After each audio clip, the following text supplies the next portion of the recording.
Esto que hemos de referir es una historia de la América precolombina. Sucedió en México poco antes de la llegada de los españoles.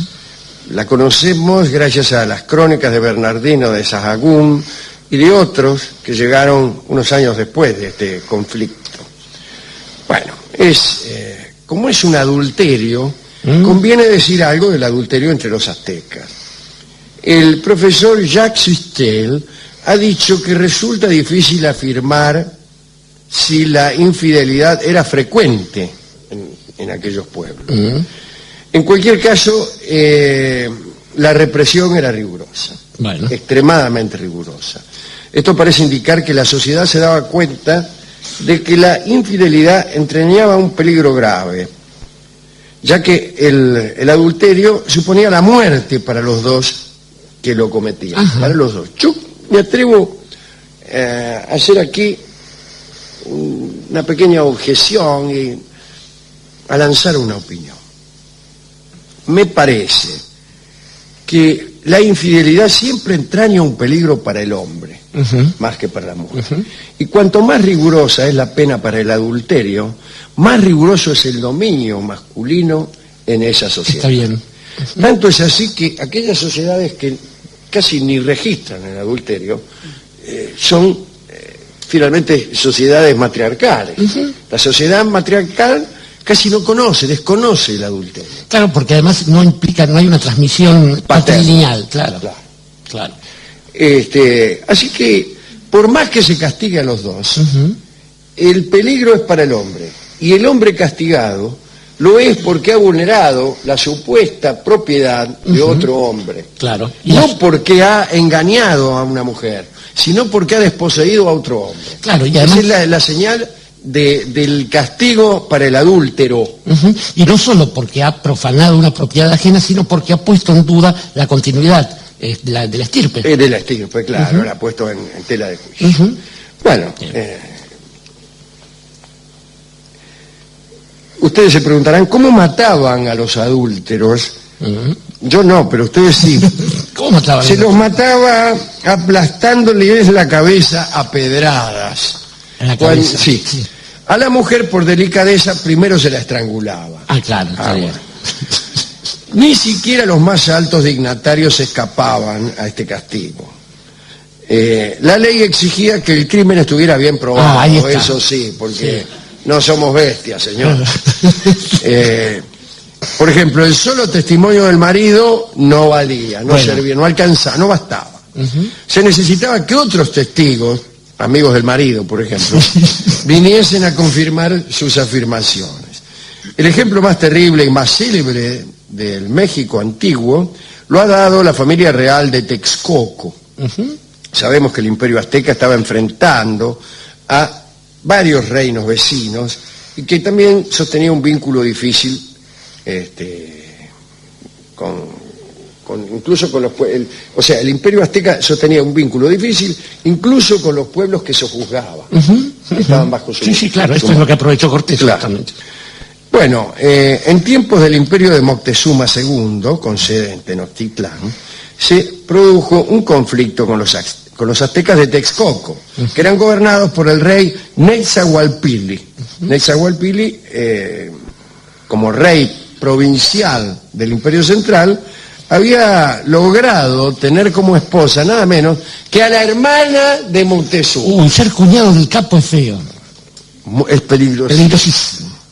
Ella debió salir de Tenochtitlán y pasó a vivir en la corte de Netzahualpili, ahí en Texcoco.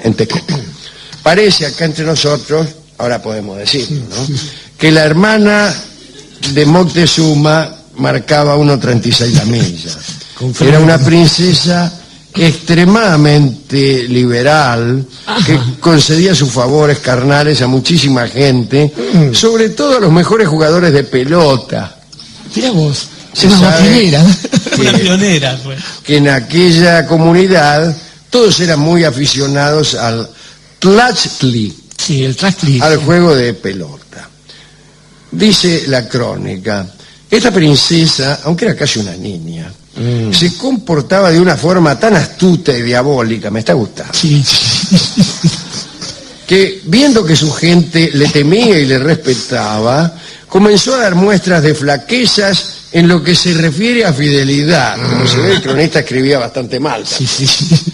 Bueno, parece que llegó al extremo esta muchacha, la hermana de Moctezuma, de dar la orden de que cualquier hombre acomodado a su gusto la homenajeara en el momento que ella lo viniera a solicitarlo. Si el tipo se negaba, uno de los 2000 servidores que tenía lo mataba. O sea, no podía decir que no. Mira vos, ¿cómo son, eh? Aquella invitación incluía también una trampa. O sea, si el tipo aceptaba, también había una trampa. La mina, habiendo satisfecho su deseo, no sé si me interpreta, hacía matar al que la había homenajeado. Igual era mejor, siempre mejor Pero decir que sí. Morí, pero por lo menos... O sea, por lo menos después. Y después mandaba a modelar una estatua de la figura del amante, del mancebo, la adornaba con ricas vestimentas y la ponía en una sala a modo de trofeo. Cuentan que fueron tantas las estatuas de los que mató que la sala estaba abarrotada. Bueno, cuando el rey Nezahualpilli la iba a visitar a sus aposentos, le preguntaba por aquellas estatuas. Le decía, che, ¿y estas estatuas? 5 nuevas esta semana. Claro. Y ella respondía que eran sus dioses. Son mis dioses, decía. Sí. No sin una sonrisa de complicidad con ella misma. Parece que Nezahualpilli le creyó, puesto que supuso que los dioses de Tenochtitlán, de donde provenía la princesa, quizá eran diferentes a los dioses de Texcoco. Pero un incidente vino a descubrir el secreto de la princesa. Parece, esto es clásico, que cometió la imprudencia de hacer un regalo a uno de sus pretendidos, que todavía estaba vivo, y que consistía en una joya que su esposa le había regalado. Sí, Nezahualpilli quedó sorprendido al ver aquella joya entre los ornamentos de un servidor, comenzó a sospechar, en fin. Ahora bien, yo recuerdo varios episodios históricos y algunos personales que tienen ese exacto desarrollo. Pienso en Felipe el Hermoso de Francia. Felipe el Hermoso creo que era cuarto de Francia, Felipe IV de Francia, que regaló, creo que le regaló algo a su hija, o a su mujer, a su nuera, que era la mujer de uno de sus hijos. Y después vio a un escudero que tenía ese mismo adorno, ese mismo regalo, ese mismo poncho, no sé qué sería. Y chao, ahí empezó la desgracia para todos. Cuando se regalan joyas, mira el duque de Buckingham y la reina Ana también, ¿no? Uno no tiene que dejarlas allí, está bien, prefiero tráeme algo para comer, ¿no? Dígamelo a mí. Sí, no, me estoy acordando, no viene al caso, bueno, pero me acuerdo. Entonces, el rey, Nezahualpilli vio lo que le acabo de decir y empezó a sospechar. Dice, una noche me voy a presentar de improviso en los aposentos de mi esposa. Y se presentó nomás. Ahora, las matronas y los servidores le dijeron que la señora estaba descansando. Sí, y tiene sueño. Sin embargo, Nezahualpilli entró en la cámara donde ella dormía habitualmente, se dispuso a despertarla, pero entre las mantas solamente había una estatua, la estatua de uno de los tantos dioses de la princesa. Y la princesa en aquel momento se hallaba en otro lugar, con 3 guerreros de alto linaje, por falta de uno, en plena fiestonga. ¿Qué tuyo? Bueno, Nezahualpilli la buscó por todas partes y la encontró justamente en las circunstancias que por torpeza narrativa hemos anticipado. El caso es que los 3 tipos y la mena, fueron condenados a muerte y ejecutados, junto también con un gran número de cómplices del adulterio, en presencia de una enorme multitud. Ya le dio la de ejecutar a Nezahualpilli, a cualquiera le tocaba. Estos sucesos contribuyeron a que sucediera algo terrible entre la dinastía de Texcoco y la familia imperial de Tenochtitlán. Moctezuma, el hermano de aquella chica, lanzó protestas y amenazas contra Nezahualpilli. Nezahualpilli no respondió, pero en el año 1514 Moctezuma, ya indignado, no soportó más, y atacó a los texcocanos. Parece que ese es el horrible gentilicio de Texcoco. Destruyó el ejército y tomó la ciudad. Claro.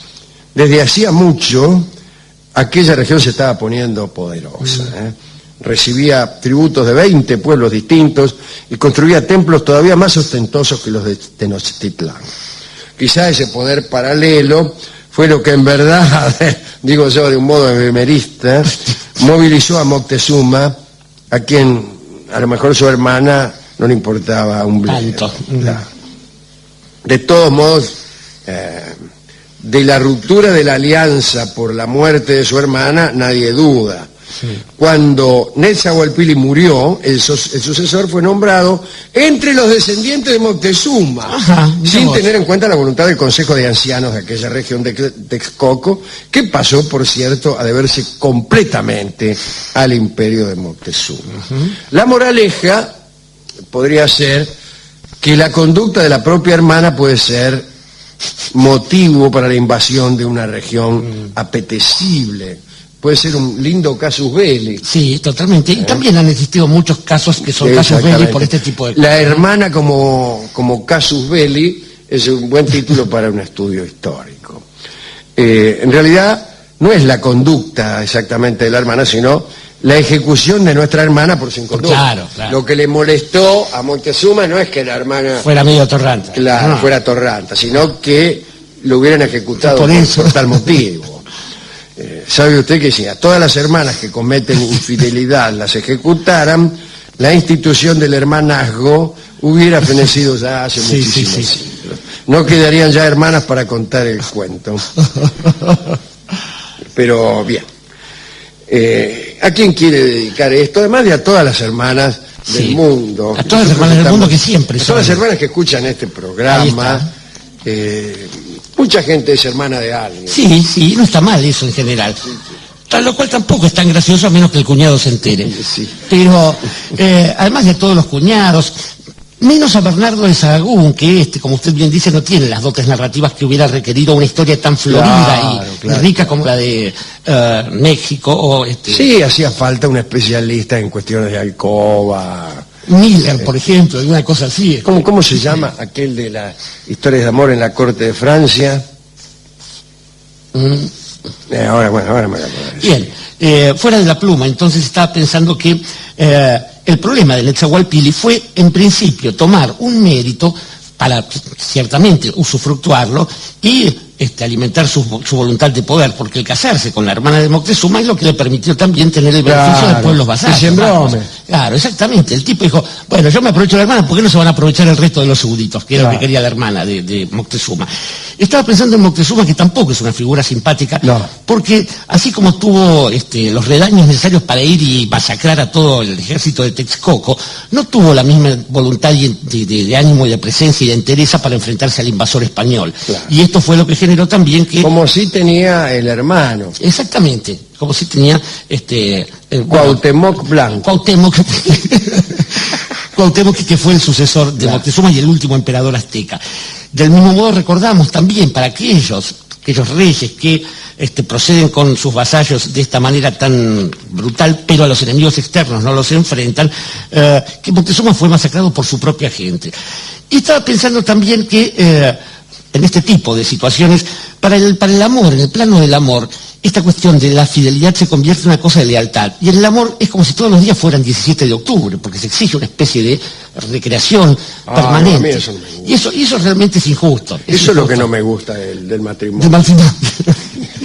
Bueno, pero para el matrimonio es que se ha inventado el adulterio y para su consuelo se dice en una canción nacional que el hombre no es culpable en estos casos, sobre todo si ha salido corriendo y le ha dejado sola a la pobre esposa de Nezahualpilli. Porque hay que decir que si bien es cierto que el adulterio femenino ha sido castigado demasiado duramente siempre, con digamos, con la injusticia que eso implica, también es cierto que ha sobre todo caído sobre las cabezas de las mujeres más humildes, cuando se sabe que la institución del atorrantazgo no es patrimonio de las mujeres más humildes, No, porque señor. también pueden encontrarse flores de atorrantas, Sin ir más lejos. sin ir más lejos, que son tan atorrantas como aquella princesa. Muy bien, y como aquella princesa, es una bella canción de Joaquín Mora, que va a cantar Hugo del Carril, se refiere probablemente a una gentil princesita tan bonita, Margarita, tan bonita como tú.